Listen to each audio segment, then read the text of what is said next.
$74 billion stock tax, which hits 401ks. Now, maybe President Biden thinks only the billionaires have 401ks. I hate to tell you, Mr. President, there are a lot of low-income families and middle-income families who have 401ks and are relying on that to be part of their nest egg to retire. And yet Joe Biden added $74 billion in taxes there. And as if that wasn't enough, Joe Biden signed into law $225 billion in more corporate taxes. And where do corporate taxes get paid? By people who buy things. Again, you wonder why when you go to the grocery store or when you go to any other store to buy clothes, to buy any other products, why it's costing 20 or 30% more. It's because all of the taxes that Joe Biden's already raised. And what is his answer to maxing out the nation's credit card? He wants more taxes. Well, the message we have for President Biden is there will be no more taxes. It's the spending in Washington that's the problem. You know what other tax Joe Biden signed into law that low-income families are also paying? $12 billion in crude oil taxes. So you wonder when people go fill up their car, they're paying 50% more in gasoline costs, in part because of Joe Biden's new tax there. And what is their answer? To try to kill the combustion engine. We actually have a bill this week to reverse the EPA's crazy idea of getting rid of heavy lift cars, your F-250 or other pickup trucks. They're going after all gasoline-powered cars in exchange for cars that ultimately contain a lot of components that are made in China. I don't call it his green agenda, I call it his red agenda, because the solar panels, a lot of the components of windmills, EVs, all made in China.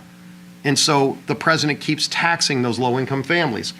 $1.2 billion coal tax. I think it's important to point this out as Joe Biden is talking about raising taxes.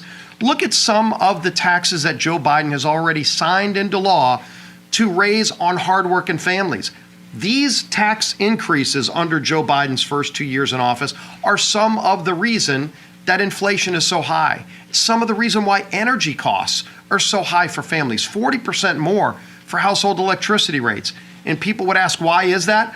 Well, in part it's because Joe Biden added $6.5 billion in taxes on natural gas. That is a direct tax increase on low and middle income families, breaking his pledge that anybody making under $400,000 a year wouldn't pay a dime in new taxes.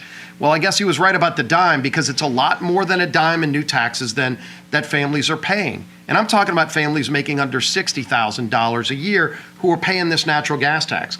We've seen it for months and months, going back to February when Speaker McCarthy got his first meeting with the president, laid out a list of things that we would do to address the debt ceiling, but also address the nation's spending problem.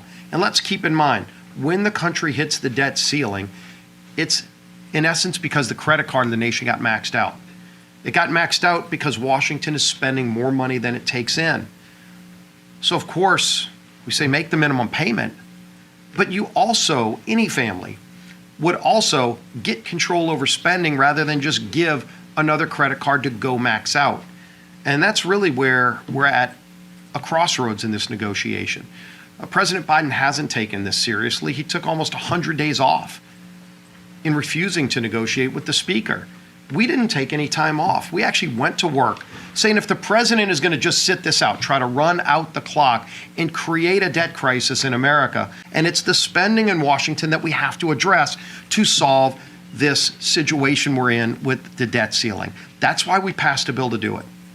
We passed a bill, the Senate won't even come in to go to work, let alone try to pass their own bill. It's time for President Biden to get serious, bring real ideas to the table, or just say, Speaker McCarthy, the House passed a bill, President Biden ought to support it. And then that bill can get signed into law, and then this whole crisis he's trying to create is over.